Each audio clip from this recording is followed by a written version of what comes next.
Aquilo que era só um sonho virou realidade.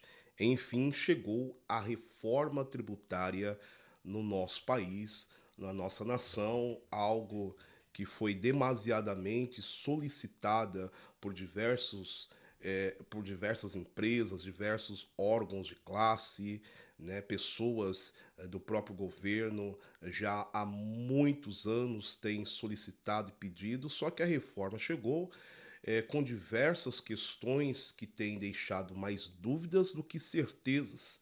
É certo que no Brasil todo mundo quer ser um pouco médico, um pouco contador e um pouco advogado. Isso, com o aumento do advento da internet, aonde muitas pessoas que nem leram de verdade a lei se dizem especialista e têm propagado informações desencontradas, trazendo grande pânico para a massa do empresariado brasileiro. Obviamente, as grandes empresas que têm dentro, né, da sua própria entidade física já tem um departamento tributário para poder cuidar de tudo isso, né? Porque todas as grandes empresas cuidam desta forma, né? O seu organograma sempre tem um departamento tributário interno, mas as pequenas empresas que não têm essa condição e conta com um escritório terceirizado, com um escritório de contabilidade, ele acaba ficando um pouco perdido. E eu aqui, Paulo Nogueira, do escritório Nogueira Organização Contábil, trazendo principalmente aos nossos clientes, mas todos aqueles que estão aí também no nosso canal do YouTube, procurando informações acerca da reforma tributária. Então, nós vamos procurar, dentre alguns vídeos, elucidar as dúvidas inerentes a esta reforma tributária. O importante é sabermos o seguinte fato: não é de hoje que o empresariado brasileiro precisa entender, e não importa o tamanho, se é uma MEI, se é uma microempresa, uma empresa de pequeno porte, se é uma empresa, uma sociedade anônima, não importa o regime tributário, se é simples nacional, se é lucro presumido, se é lucro real, há de saber que existe o básico para ser um empreendedor. No Brasil, como muitas pessoas dizem, até virou um jargão nacional, o Brasil não é para amadores. É isso mesmo, o Brasil não é para amadores. Não tem como você ter um CNPJ e acreditar que você vai conseguir vencer nesse país sem conhecer o básico para poder fazer a gestão do teu negócio. Né? O básico, quando eu digo, eu falo sobre o fluxo de caixa, conhecer um básico da contabilidade, isso é necessário. Eu até escrevi um livro em 2017, está na Amazon, você pode procurar. Tem justamente esse título, né? O básico para ser um empreendedor. Existe este básico. E com o advento da reforma tributária, esse básico ele ficou mais inerente ainda. Não tem como você que é uma MEI, você que é um ME, não tem como você terceirizar responsabilidade mais. Não tem como simplesmente você dizer assim: ah, o meu escritório de contabilidade está cuidando de tudo. Você precisa conhecer pelo menos o básico tributário para que o teu negócio não seja penalizado. Aí se confirmará todas essas, como que eu posso dizer, essas enxurradas de más notícias que têm circulado a internet acerca da reforma tributária. Que o pequeno, médio, grande empresário vai precisar estar mais preparado? Sim, sempre precisou. Repito, o jargão que virou já commodity no Brasil. O Brasil não é para amadores e não é possível que você não entendeu isso ainda. Então você precisa conhecer o básico para que você não seja pego de surpresa. E esta reforma tributária, ela vem, obviamente, aparentemente, né, a aparência dela que o governo quis implantar na mente de todo brasileiro, principalmente aqueles que têm um CNPJ, quis plantar um quadro maravilhoso, né? Quis plantar ali um desenho espetacular, mas será que é isso mesmo? Será que esse doce que estão mostrando para nós, ele, a partir do momento que a gente ingeri-lo, não vai descer ao nosso estômago com sabor de fel? O que será que vai acontecer? Muitos especialistas já têm dito que o empresariado brasileiro, principalmente os pequenos, eles são aqueles que terão maior prejuízo. Alguns dizem que os prestadores de serviço são aqueles que carregarão boa parte da carga tributária que se acrescenta àquilo que já existia. Então, nós vamos trabalhar de uma maneira passo a passo, desde o princípio, obviamente, né? Parece até redundante, mas nós vamos caminhar aqui devagarzinho. Eu vou tentar usar pouco jargão juridiquês para que eu consiga alcançar o máximo possível de pessoas. Mas o importante é, você vai ter que tomar uma decisão. Você quer continuar, dar continuidade ao teu negócio de maneira lícita e de maneira segura, ou não. Se você não quiser, você pode sair desse vídeo aqui, pode sair dessa aula e vai tocar a tua vida como você bem entender. Agora, se você acredita que todo o valor que você já investiu no teu negócio até aqui precisa ser preservado, ou até mesmo, obviamente, todos nós queremos assim, aumentado, né? Você precisa conhecer esse básico. E nós vamos partir deste princípio. Você, eu não sei quanto tempo de empresariado você tem, não importa se é um mês, não importa se é 20 anos, 100 anos, mas você entende que o Brasil ele tem uma vasta gama de tributos que são os meios na qual o Estado toma, tanto da pessoa física quanto pessoa jurídica, toma no tocante não de tomar de forma pejorativa, mas com base na lei, é a base que ele tem para sustentar a máquina pública funcionando. Nós não vamos entrar no quesito se está funcionando ou não, mas o tributo é utilizado para isso, né? Os tributos e os encargos sociais, que são diferentes, mas nós trataremos de forma pormenorizada, né? Uma forma mais profunda lá na frente. Nós vamos pegar o pormenor posteriormente. Mas já há muito tempo se tem uma grande confusão. Eu, como contador, dentro do departamento fiscal da nossa empresa aqui, nós temos, assim como todos os escritórios de contabilidades, nós temos muito trabalho, né? Porque existem muitos municípios, existem 27 estados, são muitas leis, muitos decretos, e você tem que se adequar a tudo isso para poder fazer funcionar de acordo com aquilo que a legislação ele requer para que a empresa do nosso cliente esteja ok, né?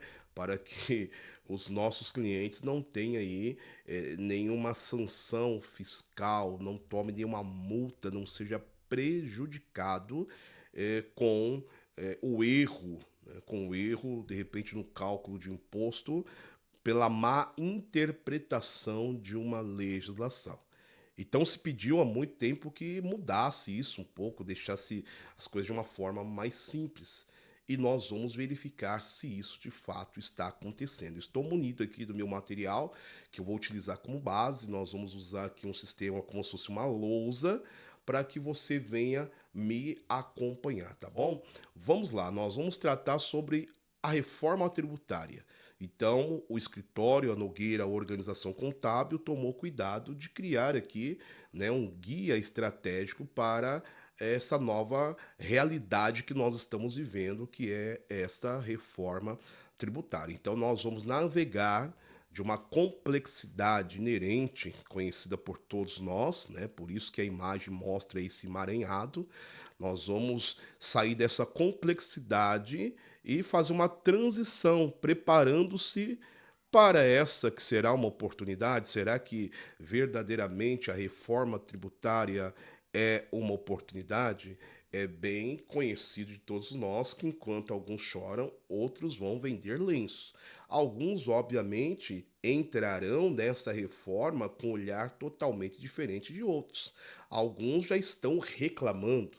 Alguns estão aí já até mesmo dizendo que vai fechar o teu negócio, vai fechar a tua empresa. Então, dê pelo menos uma oportunidade a si mesmo antes de você tomar alguma decisão administrativa dentro da gestão do teu negócio. Então, observa primeiro, verifica o que vai mudar no teu negócio, porque não é do dia para a noite que as coisas vão acontecer, mas já é uma realidade. Nós estamos já no ano de 2026. Estou gravando esse vídeo no dia 2 de janeiro de 2026, às 14 horas e 31 minutos, uma sexta-feira. Só para dizer para você, datando isso, que é uma realidade. Já começou. A reforma tributária, ela não é apenas um burburinho, ela já é uma realidade e nós vamos tratar disso a partir de agora, tá bom? Então, nós vamos aqui buscar ter uma visão panorâmica, né? Uma simplificação a longo prazo, desculpa, a longo prazo da complexidade imediata. Então, nós vamos tratar dessa transição para um modelo conceitualmente mais simples. Né? Isso aqui nós precisamos prestar atenção e eu gostaria que, né, se você achar necessário, anotasse tudo isso. Então, nós vamos tratar dessa transição para um modelo conceitualmente mais simples. Só que isso vai exigir a navegação por um período de maior complexidade tributária da história do Brasil. Né? Como o nosso Executivo Nacional diz, nunca antes na história do Brasil, é justamente essa palavra, né? Essa frase cabe. Nunca antes na história do Brasil, o Brasil passou por uma complexidade tão grande de uma reforma tributária, aonde nós vamos precisar transitar em dois modelos por um grande período, e a margem de que isso traga bastante confusão será imensa, será imensa. Então, essa complexidade, essa transição do modelo simples, né, do modelo atual que é complexo para o simples, vai exigir, né, principalmente dos profissionais da área tributária, os contadores, advogados, uma navegação por um período de maior complexidade da história recente, aí, vamos pegar os 100 anos aí do nosso Brasil. Mas como tudo isso se dará? Então vamos lá. Nós temos aqui três áreas principais que nós vamos tratar. Primeiro, o novo modelo, que é o chamado de IVA dual, que é a unificação de 5 tributos em IBS e CBS. Calma que nós vamos tratar, né, cada um deles, o que significa. Aqui eu estou te dando um pano de fundo, uma contextualização daquilo que nós vamos tratar, ok? Então, o IVA dual nada mais é que a unificação dos tributos em apenas dois. Por isso que é IVA dual, né? ICBS e IBS. E essa mudança, ela representa uma grande quebra de paradigma, com foco na não cumulatividade plena e tributação no destino, onde está aqui, obviamente, você poder ver o cursor mostrando o IBS e o CBS, né? O segundo momento, nós vamos tratar sobre a transição. E aqui já tem não sei se é boa notícia, se é má notícia, vai ser o teu olhar aí que vai dizer, né, justamente o teu julgamento. Essa transição, ela vai acontecer num período do ano de 2026 a 2033. Olha o período da transição do sistema antigo tributário do Brasil para o novo, né? Então, é um período de máximo risco operacional, com a coexistência do sistema atual e de um novo, exigindo, obviamente, aí, uma dupla apuração e adaptação sistêmica.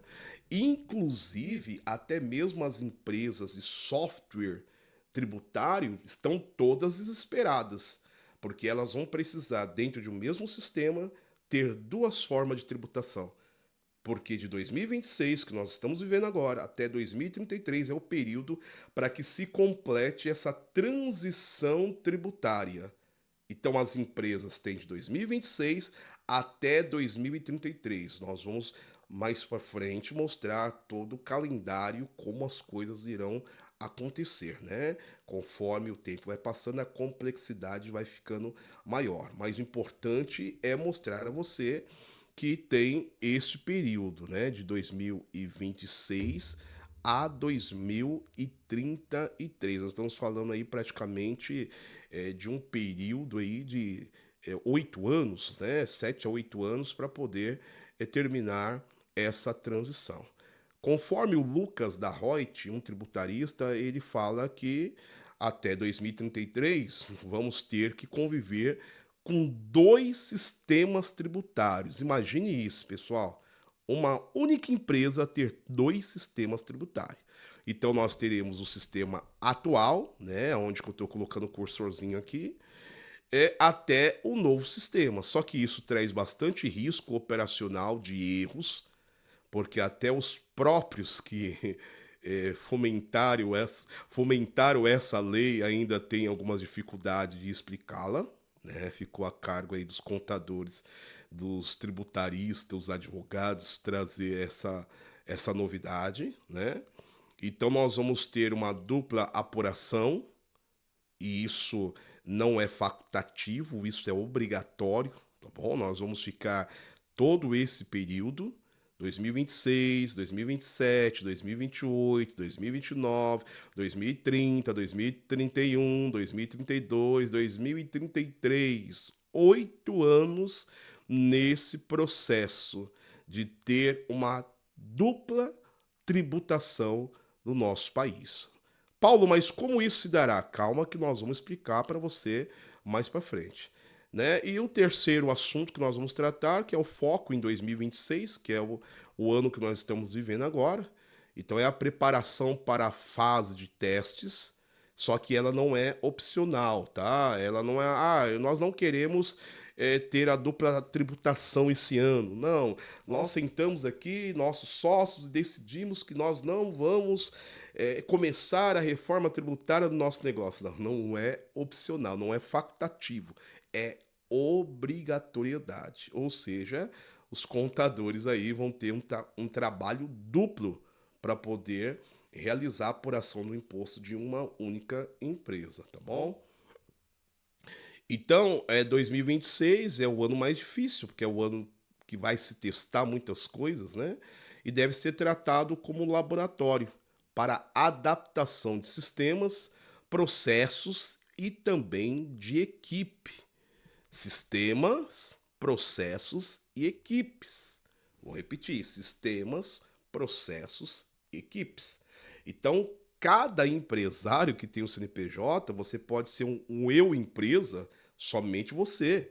Mas você vai precisar tanto conhecer esses sistemas, vai precisar mudar os teus processos aí, e a equipe de um só também vai ter que ter um mindset diferenciado para que possa, então, as coisas acontecer da melhor forma possível. E puxando a sardinha para o meu campo aqui, para o meu lado, vocês vão precisar valorizar muito mais a contabilidade. Não dá para que o contador faça mágica. Nós nunca conseguimos fazer mágica. Agora piorou, piorou. Se o empresário ele não tiver uma mentalidade transformada, vai haver diversas penalizações aí. Porque você vai ver que o papel da emissão do documento fiscal, a nota fiscal, tem um papel preponderante nessa reforma tributária. Não só a nota fiscal, como também os extratos bancários, tá? Sabe aqueles extratos bancários que às vezes você não quer enviar? Vai ter um papel preponderante nessa reforma. Dito isso, é importante dizer que também um dos focos da reforma é não somente enxugar esse emaranhado de tributos, legislações que existe, mas também diminuir com a sonegação fiscal. Isso é importante dizer. Algumas pessoas têm medo de falar, até por conta do algoritmo do YouTube, essas coisas todas, onde é alocada a maior parte dos vídeos. mas a reforma ela está visando isso aí, diminuir drasticamente a sonegação fiscal. Então, nós vamos parar este vídeo aqui e vamos continuar no posterior. Até mais.